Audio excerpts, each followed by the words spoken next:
മുഴുവൻ ആളുകളും ഈ സദസ്സിലിരിക്കുന്ന നിങ്ങളും ഒരേ സിട്ടാവിന്റെ അടിമകളാണ്. നമ്മളിൽ ജാതീയതയില്ല, വിഭാഗീയതയില്ല.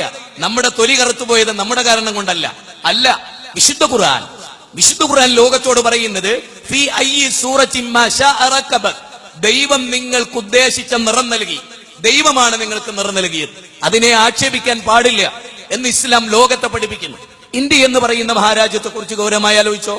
സ്വാമി വിവേകാനന്ദൻ അമേരിക്കയിലെ ചിക്കാഗോ നഗരത്തിൽ പറഞ്ഞു, ലോകമതങ്ങളും ലോകദർശനങ്ങളും വിവിധ വീക്ഷണങ്ങളും ഒന്നിച്ചു മേളിച്ച ഒരു രാജ്യത്തിൽ നിന്നാണ് ഞാൻ ഇങ്ങോട്ട് വന്നത്. അനവധി മതങ്ങൾ, അവകാശവാദങ്ങൾ, അതിനപ്പുറത്ത് ഞാൻ നിങ്ങളോട് ആത്മാർത്ഥമായി ചോദിക്കുന്നു, ഞാൻ ഇവിടെ ഇരിക്കുമ്പോൾ എന്റെ മനസ്സിലുള്ളത് യഥാർത്ഥമായ സത്യത്തിലേക്കുള്ള ഒരു യാത്രയെ നാം നോക്കിക്കാണണമെന്ന് പറയൽ അതെന്റെ മുഖ്യ പ്രഭാഷണത്തിന്റെ ബാധ്യതയാണ്.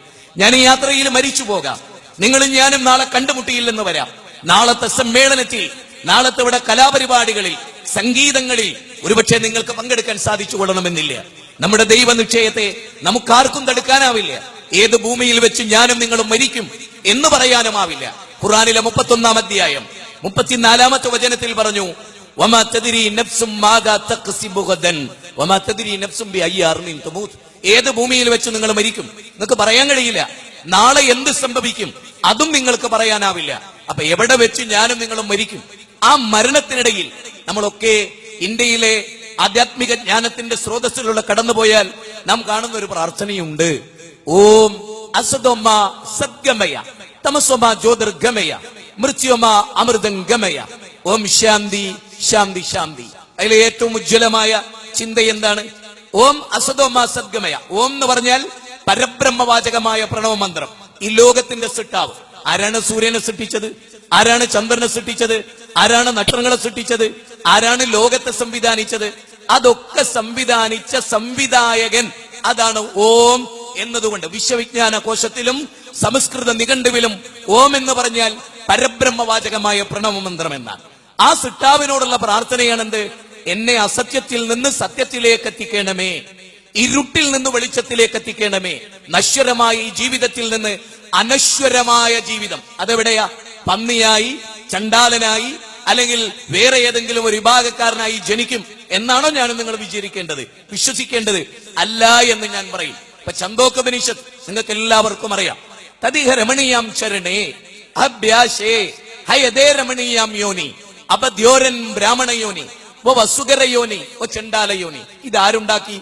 ദൈവം പഠിപ്പിച്ച അല്ല ഇത്. അവിടെയാണ് സവർണ മേധാവിത്വം, ഉച്ചനീചത്വം ഏറ്റവും കൂടുതൽ അരക്കെട്ടുറപ്പിച്ച ഈ വാചകത്തില്. നല്ല കർമ്മങ്ങൾ ചെയ്തവർ ബ്രാഹ്മണ യോനിയിൽ ജനിക്കുന്നു, മ്ലേച്ഛ കർമ്മങ്ങൾ ചെയ്തവർ മ്ലേച്ഛ യോനിയിൽ ജനിക്കുന്നു എന്ന് പറയുന്ന വളരെ ഭീകരമായ ഒരാശയത്തെ പ്രതിദാനം ചെയ്യുന്നുണ്ട്.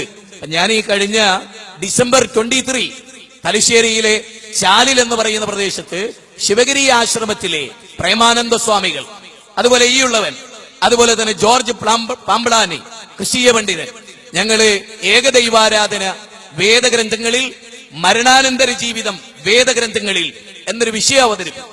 അതില് സ്വാമിജി പറഞ്ഞത് മരണത്തിന് ശേഷം ഒരു ജീവിതമില്ല. ഇല്ല, പിന്നെ എന്താ ഉള്ളത്? പുനർജന്മമാണ്. ആ പുനർജന്മത്തിൽ പാമ്പായി, പന്നിയായി, നായയായി ജനിക്കുന്നു എന്നാണ് പറയുന്നത്. അവിടെയാണ് നമ്മൾ ഗൗരവമായി മനസ്സിലാക്കേണ്ടത്. ഇത് വേദത്തിന്റെ പിന്തുണയുള്ളതല്ല. ഡോക്ടർ രാധാകൃഷ്ണൻ ഇന്ത്യൻ ഫിലോസഫിയിൽ വളരെ കൃത്യമായി പറഞ്ഞു, വേദഗ്രന്ഥങ്ങൾ പ്രൊമോട്ട് ചെയ്തത് ഇപ്പൊ നമ്മൾ സാധാരണ ആണിന് പകരം പെണ്ണ്, ഓപ്പോസിറ്റ്, രാവ് പകല്, ദുഃഖം സന്തോഷം, സമ്പന്നത ദാരിദ്ര്യത, എല്ലാറ്റിനും ഒരു ഓപ്പോസിറ്റ്. ഇഹലോകം, അതിനപ്പുറത്തൊരു പരലോകമില്ലേ? അതിന് മാത്രം ഒരു ഓപ്പോസിറ്റ് ഇല്ലേ? ഗൗരവമായി ആലോചിക്കേണ്ടതാണ്. അതുകൊണ്ടാണല്ലോ മഹാഭാരത യുദ്ധം നടക്കുമ്പോ അർജുനൻ പറഞ്ഞു, ഞാൻ യുദ്ധം ചെയ്യില്ല. ദ്രോണാചാര്യർ, ഭീഷ്മാചാര്യർ, കവചകുണ്ടലം അനുഗ്രഹമായി ലഭിച്ച കർണൻ, ഇവരൊക്കെ ഉള്ള ഒരു ലോകത്ത് അവരൊക്കെ എനിക്ക് വേണ്ടപ്പെട്ടവരാണ്, അതുകൊണ്ട് ഞാൻ യുദ്ധം ചെയ്യില്ല എന്ന് പറഞ്ഞു. ആ സമയത്ത് അർജുനനോട് ശ്രീകൃഷ്ണൻ പറയുന്ന വാക്കെന്താ? ഹദോവ പ്രാപ്സസി സ്വർഗം ജിദോവാ ബോക്സ്യ മഹീം തസ്മാദുത്തിഷ്ഠ കൗന്ദയ യുദ്ധായ കൃതം നിശ്ചയ. അല്ലയോ അർജുന, കുന്തിപുത്ര, ഈ യുദ്ധത്തിൽ കൊല്ലപ്പെട്ടാൽ ഹദോവ പ്രാപ്സസി സ്വർഗം, സ്വർഗജ പോവും. ചണ്ടാലനാകുന്നല്ല, പന്നിയാകുന്നല്ല, അല്ലെങ്കിൽ മോശമായ ജന്മം, അങ്ങനെ ഒരു ജന്മവും ഇല്ല. അതാണ് ഒന്നാമതായി നമ്മൾ മനസ്സിലാക്കുന്നത്. ആദമിന്റെ മക്കളാണ് ലോകത്തുള്ളവരെന്നാണ് ഇസ്ലാം പഠിപ്പിക്കുന്നത്. ആദമാര ഒരു ദൈവത്തിന്റെ പ്രവാചകനാണ്, ഒരു ദൈവത്തിന്റെ വെളിപാട് ലഭിച്ച പ്രവാചകനാണ്. ആ പ്രവാചകന്റെ മക്കളാണ് ലോകത്തുള്ള എല്ലാവരും. ഖുർആനിലെ 17 അധ്യായം 70 വചനം, വലക്കത് കറംനാ ബനി ആദം, ആദം സന്തതികളെ നാം ആദരിച്ചിരിക്കുന്നു എന്നാ. ലോകത്തുള്ള എല്ലാവരും ആദം സന്തതികളാണ്. ലോകത്തുള്ള 714 കോടി ജനങ്ങളും ഇന്ന് ഭൂമിയിൽ ആരാ? ആദമിന്റെ മക്കളാണ്. മുമ്പ് കഴിഞ്ഞവരാരാ? എനിക്ക് ഒരേ ഒരു അപേക്ഷയേ ഉള്ളൂ. പറയെന്ന് പറഞ്ഞൊരു സമൂഹത്തെ ദൈവം നിശ്ചയിച്ചിട്ടില്ല. പൊലയെന്ന് പറഞ്ഞൊരു സമൂഹത്തെ ദൈവം നിശ്ചയിച്ചിട്ടില്ല. അതാരുണ്ടാക്കി? അവിടെയാണ് നിങ്ങളുടെ ശ്രീകുമാര ഗുരുദേവന്റെ ആദർശത്തെ നിങ്ങൾ നെഞ്ചിലേറ്റുന്നത്. എന്നാൽ വേദഗ്രന്ഥങ്ങളിൽ ഇതില്ല എന്ന തിരിച്ചറിവ് നമുക്കുണ്ടാകണം. പിന്നെ ആരുണ്ടാക്കി? മനുസ്മൃതി 1-ാം അധ്യായം 100-ാമത്തെ വചനം. മനുസ്മൃതിയുടെ 1-ാം അധ്യായം 100-ാമത്തെ വചനം. ആ വചനത്തിൽ എന്താ പറഞ്ഞത്? ഭഗവാന്റെ മുഖത്ത് നിന്ന് സൃഷ്ടിക്കപ്പെട്ടവൻ ബ്രാഹ്മണൻ, ഭഗവാന്റെ കൈകളിൽ നിന്ന് സൃഷ്ടിക്കപ്പെട്ടവൻ ക്ഷത്രിയൻ, ഭഗവാന്റെ തുടകളിൽ നിന്ന് സൃഷ്ടിക്കപ്പെട്ടവൻ വൈശ്യൻ, ഭഗവാന്റെ കാൽപാദങ്ങൾ സൃഷ്ടിക്കപ്പെട്ടവൻ ശൂദ്രൻ. ഇതാര് പറഞ്ഞു? ഇതാരെ പറഞ്ഞത്? ദൈവം പറഞ്ഞതാ? അല്ല, സവർണ മേധാവിത്വത്തിന്റെ ആളുകൾ. എന്റെ ഏറ്റവും വലിയ ഉദാഹരണം, ശ്രീരാമനെ പോലും വെറുതെ വിട്ടിട്ടില്ലേ ഇവിടുത്തെ പുരോഹിതന്മാരെന്നതിന് ഏറ്റവും വലിയ തെളിവ് ഏതാണ്? ഉത്തര രാമായണം 3-ാം അധ്യായമാണ്. ഉത്തര രാമായണം 3-ാം അധ്യായത്തിൽ പറയുന്ന എന്താ? ശ്രീരാമനെ പോലും സവർണ മേധാവിത്വത്തിന്റെ ആളായി, അല്ലെങ്കിൽ ബ്രാഹ്മണരുടെ മേധാവിയായി, ബ്രാഹ്മണരാണ് നിലനിൽക്കേണ്ടത് എന്ന് പറഞ്ഞുകൊണ്ട് പഠിപ്പിക്കുകയായിരുന്നു ഉത്തര രാമായണം. അതിലൊരു കഥയുണ്ട്, ശംഭുകവധം. ഉത്തര രാമായണത്തിൽ പറയുന്ന ഒരു കഥയുണ്ട്, ശംഭുകവധം. എന്താ സംഭവം? ശ്രീരാമന്റെ കാലഘട്ടത്തിൽ അകാല മരണം ഉണ്ടാകാൻ പാടില്ല. അകാല മരണം ഉണ്ടാകാൻ പാടില്ല. ആ കാലയളവിലാണ് ഒരു ബ്രാഹ്മണപുത്രൻ മരിക്കുന്നത്. ഈ ബ്രാഹ്മണപുത്രനെയുമായി ശ്രീരാമന്റെ അടുത്ത് വരികൻ. ഈ കുട്ടി അകാല മരണമടഞ്ഞു. ശ്രീരാമൻ ചോദിക്കുന്നത്, എന്തെങ്കിലും കാരണമുണ്ടോ? What's the reason? എന്താണ് അതിന്റെ കാരണം? ഈ ബ്രാഹ്മണ കുട്ടി അകാല മരണമടയാനുള്ള കാരണം എന്താണ്? അപ്പൊ ബ്രാഹ്മണൻ പറഞ്ഞു, ശൂദ്രൻ എന്ന് പറയും, ശംഭുകൻ എന്ന് പറയുന്ന ഒരു ശൂദ്രൻ എവിടെയോ തപസ്സാചരിക്കുന്നുണ്ട്. ഇതാണ് പറയുന്നത്. ശംഭുകൻ എന്ന ശൂദ്രൻ എവിടെയോ തപസ്സാചരിക്കുന്നുണ്ട്. പുഷ്പക വിമാനത്തിലേറി ശ്രീരാമൻ ലോകം മുഴുവനും കറങ്ങി തലകീഴായി, തീവ്രമായ തപസ്സാണ്. തലകീഴായി കാലുമേലോട്ട് വെച്ച് തപസ്സാചരിക്കുകയാണ് ശൂദ്രൻ. ആ ശൂദ്രന്റെ തലയരിഞ്ഞ് ബ്രാഹ്മണനെ തൃപ്തിപ്പെടുത്തുന്ന, ബ്രാഹ്മണന്റെ പക്ഷത്ത് നിൽക്കുന്ന ശ്രീരാമനെ ഇവിടെ ഉത്തര രാമായണത്തിൽ അവതരിപ്പിക്കുന്നു.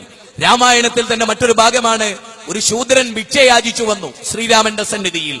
ശ്രീരാമൻ പറഞ്ഞു, നിന്നെ പോലെയുള്ള ഒരാൾക്കല്ല എന്റെ ഭിക്ഷ, ബ്രാഹ്മണ ശ്രേഷ്ഠനുള്ളതാണ് എന്റെ സമ്പത്ത്, അവന് കൊടുത്താലേ എനിക്ക് ഐശ്വര്യമുണ്ടാവും.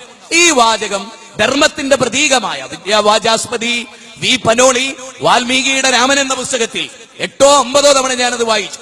എനിക്ക് സമയം നിങ്ങൾ അനുവദിച്ചാൽ ഹൈന്ദവ വേദഗ്രന്ഥം, ക്രൈസ്തവ വേദഗ്രന്ഥം, ഇസ്ലാമിക വേദഗ്രന്ഥം, ലോകത്തിലെ സാമൂഹ്യ വ്യവസ്ഥകൾ, ലോകത്തിലെ രാഷ്ട്രീയ വിപ്ലവങ്ങൾ, ലോകത്തിലെ അടിമവേല, ലോകത്തിലെ സമ്പ്രദായങ്ങൾ, അതെല്ലാം പൊളിച്ചെഴുതി ലോകത്ത് ദൈവം അവതരിപ്പിച്ച ഉജ്ജ്വലമായ, ആർക്കും തോൽപ്പിക്കാനാവാത്ത ഉജ്ജ്വലമായ ഒരു ദർശനമുണ്ട്, ദൈവിക ദർശനം. ആരാണോ സൂര്യനെ സൃഷ്ടിച്ചത്, സെക്കൻഡിൽ 30 കിലോമീറ്റർ വേഗതയിൽ നമ്മൾ കറങ്ങുന്നു. ഈ ഭൂമി, ഈ ഓഡിറ്റോറിയം, ഈ പന്തൽ, ഇതുൾപ്പെടെയുള്ള സ്റ്റേജ്, എന്നെയും നിങ്ങളെയും കൊണ്ട് ഈ ഭൂമി കറങ്ങിക്കൊണ്ടിരിക്കുകയാണ്. സെക്കൻഡിൽ 30 കിലോമീറ്റർ വേഗതയിൽ. നാം അറിയണം, സെക്കൻഡിൽ 280 കിലോമീറ്റർ വേഗതയിൽ സൂര്യൻ സഞ്ചരിക്കുന്നു. ഇവിടെയുള്ള ഈ പ്രതിഭാസങ്ങളെ കൺട്രോൾ ചെയ്യുന്ന ലോകത്തിന്റെ നാഥനാണ് നമ്മെ ഇത് പഠിപ്പിച്ചത്. അപ്പൊ എവിടെ ഉച്ചനീചത്വം? വിശുദ്ധ ഖുർആനിൽ 21 സ്ഥലത്ത് വിശുദ്ധ ഖുർആൻ പറയാം, അല്ലയോ മനുഷ്യരെ, യാ അയ്യുഹന്നാസ്. ഖുർആന്റെ തുടക്കം അങ്ങനെയാണ്, അല്ലയോ മനുഷ്യരെ. ഖുർആനിന്റെ ഒടുക്കവും അങ്ങനെയാണ്, അല്ലയോ മനുഷ്യരെ. ബ്രാഹ്മണരെ, ക്ഷത്രിയരെ, ശൂദ്രരെ, അധകൃതരെ എന്നൊരു വിളി വിശുദ്ധ ഖുർആനിൽ ഒരിടത്തുമില്ല എന്നത് ഏറെ ശ്രദ്ധേയമാണ്. നേരത്തെ ബഹുമാനനായ അധ്യക്ഷൻ E.T. രാമൻ സർ ഇവിടെ പറഞ്ഞ വളരെ പ്രധാനമായ ഗുരുവായൂർ ക്ഷേത്ര സന്നിധിയിലെ, അല്ലെങ്കിൽ ഗുരുവായൂർ ക്ഷേത്രത്തിലെ ഇലത്താളം മുട്ടുന്ന കീഴ്ജാതിക്കാരൻ, അയാൾ കീഴ്ജാതിക്കാരനായി എന്നതിന്റെ പേരിൽ അയാളെ പുറത്താക്കി. 14 നൂറ്റാണ്ടുകൾക്ക് അപ്പുറത്തല്ല, ഇന്നലകളിലല്ല, നൂറ്റാണ്ടുകൾക്കും സഹസ്രാബ്ദങ്ങൾക്കും അപ്പുറത്തല്ല. ഈ 2014 ഇന്നും ലോകം അവിടെയാണ്. അവിടെ നിന്നുകൊണ്ടാണ് നമ്മൾ ആലോചിക്കുന്നത്. നിങ്ങൾക്കറിയാലോ, വളരെ ഗൗരവം. ഇപ്പോ ബഹുമാനനായി എവിടെ അധ്യക്ഷ പ്രസംഗം നടത്തി ശ്രീരാമ ഗുരുദേവന്റെ ഒരുപാട് കാര്യങ്ങൾ പറഞ്ഞു. അതിലൊന്നായിരുന്നു, ആളുകൾക്ക് കഞ്ഞി കൊടുത്തിരുന്നത് നിലത്ത് കുഴിവെട്ടി അതിൽ പാളയുടെ, കവുങ്ങിലെ പാള ഒരു പ്രത്യേക രൂപത്തിൽ ആ കുഴിയിലേക്ക് ഇറക്കി വെച്ച് അതിൽ കഞ്ഞി കൊടുക്കുകയായിരുന്നു, അല്ലേ? നമ്മുടെ ബഹുമാനന കുമാരദേവൻ അദ്ദേഹം ചെയ്തത് എന്താണ്? അങ്ങനെ കഞ്ഞി കൊടുത്ത ആ പാള അടിച്ചുടച്ച് തകർത്ത് ഈ തിന്മക്കെതിരെ ശബ്ദിച്ചുകൊണ്ടാണ് അദ്ദേഹം കടന്നു വന്നത്. ഇത് എവിടെ നിന്നുണ്ടായി? കുഴിവെട്ടി ആ കുഴിയിൽ പാള വെച്ച് അതിൽ കഞ്ഞി വിളമ്പുക. ഈ ഉച്ചനീചത്വം നിങ്ങൾക്കറിയുമോ? ലോകത്തിലെ ഏറ്റവും വെളുത്ത വർഗക്കാരനായ ആര്യൻ എന്ന് പറഞ്ഞാൽ തന്നെ എന്താ? ആര്യൻ എന്ന് പറഞ്ഞാൽ ശ്രേഷ്ഠൻ എന്നാണ് അതിനർത്ഥം. ആര്യാഗമനത്തിന്റെ ഇന്ത്യ. നിങ്ങൾക്കറിയാം, ജോൺ മാർഷലിനെ പോലെ, അതുപോലെ AD പുസൽക്കാറിനെ പോലെ, മൗലാന ആസാദിനെ പോലെ, പണ്ഡിറ്റ് ജവഹർലാൽ നെഹ്റുവിനെ പോലെ, RC ദത്തിനെ പോലെ ലോകം കണ്ട ചരിത്രകാരന്മാരും പണ്ഡിതന്മാരും ഇന്ത്യയിലെ ജാതി വ്യവസ്ഥ, Pandit Jawaharlal Nehru the discovery of India, അതിൽ പറയുന്ന ഇന്തോനേഷ്യ കഴിഞ്ഞാൽ ലോകത്തെ ഏറ്റവും കൂടുതൽ മുസ്ലിങ്ങളുടെ രാജ്യം ഇന്ത്യയാണ്. അങ്ങനെ ഇന്ത്യ ആകാനുള്ള കാരണം എന്താ? ഈ നാട്ടിലുണ്ടായിരുന്ന ജാതി വ്യവസ്ഥ. എന്തിന്? BR അംബേദ്കർ ദലിതനായി എന്ന കാരണം കൊണ്ട് സഹപാഠികളുടെ കൂടെ ബെഞ്ചിലിരിക്കാൻ സ്വാതന്ത്ര്യമുണ്ടായിരുന്നോ? ഈ മണ്ണിൽ നമ്മൾ ഗൗരവമായി ആലോചിക്കേണ്ട ചിന്തയാണ്. ഉണ്ടായിരുന്നില്ല. ചാക്കട്ട് നിലത്തിരുന്നു. നിഷേധിക്കാൻ കഴിയുമോ ഈ രാജ്യത്ത്? ഇത് കവിതയല്ല, ഭാവനയല്ല, ഇന്നലകളുടെ ആരുടെയോ മനസ്സിൽ കുറിച്ച ഒരു ആദർശമല്ല. BR അംബേദ്കർ ഈ മണ്ണിൽ ജനിച്ച മനുഷ്യന്. ഒരേ വായു ശ്വസിച്ചു, വെള്ളം കുടിച്ച്, സൂര്യന്റെ കിരണങ്ങൾ ഏറ്റുവാങ്ങി, ചന്ദ്രന്റെ നിലാവലകൾ ഏറ്റുവാങ്ങി ഈ രാജ്യത്തിന്റെ ചൂടും ചൂരുമിട്ട BR അംബേദ്കറിന് സഹപാഠികളുടെ കൂടെ ഇരിക്കാൻ സ്വാതന്ത്ര്യമുണ്ടായിരുന്നില്ല. ഇത് കേവലം തമാശയായി കൈയടിച്ചു പിരിയേണ്ട ഒരു സദസ്സായി എനിക്ക് തോന്നുന്നില്ല. എന്നെ സൃഷ്ടിച്ച എന്റെ നാഥൻ എന്നോട് ചോദിക്കും, ഒരു വേദി കിട്ടി എന്ത് പറഞ്ഞു എന്ന്. എനിക്ക് ആ ഉത്തരവാദിത്ത ബോധമുണ്ട്. അതുകൊണ്ടേ ഞാൻ പറയും, BR അംബേദ്കറിന് സഹപ്രവർത്തകരുടെ കൂടെ വാട്ടർ ടേപ്പ് എന്ന് വെള്ളം കുടിക്കാൻ സ്വാതന്ത്ര്യമുണ്ടായിരുന്നില്ല ഈ മണ്ണിൽ. നാം ഓർക്കണം. അത്ര ഐത്തവും ജാതി ചോദിക്കുന്നില്ല ഞാൻ, സോദരി ചോദിക്കുന്നു തന്നെ. അല്ലെ, കണ്ണിൽ കണ്ടുകൂടാത്തവർ, തൊട്ടുകൂടാത്തവർ, തീണ്ടിക്കൂടാത്തവർ, കഴുത്തിൽ തുപ്പൽ പാത്രം കെട്ടിയ ഒരു ജനത. അതായിരുന്നില്ലേ ആദ്യം ഇവിടുത്തെ ജനത? കഴുത്തിൽ തുപ്പൽ പാത്രം, ഭൂമി തുപ്പാൻ അവകാശമില്ല ആ ആളുകൾക്ക്. അരയിൽ ചൂല് കെട്ടിയിരുന്ന ഒരു ജനത. എന്തിനായിരുന്നു അവരെ അരയിൽ ചൂല് കെട്ടിയത്? ഒരു പാദം മുന്നോട്ട് വെച്ചാൽ ആ പാദം അടിച്ച് തൂത്തുവാരിയില്ലെങ്കിൽ ബ്രാഹ്മണ ശ്രേഷ്ഠന് നടക്കാൻ പറ്റില്ലത്രേ.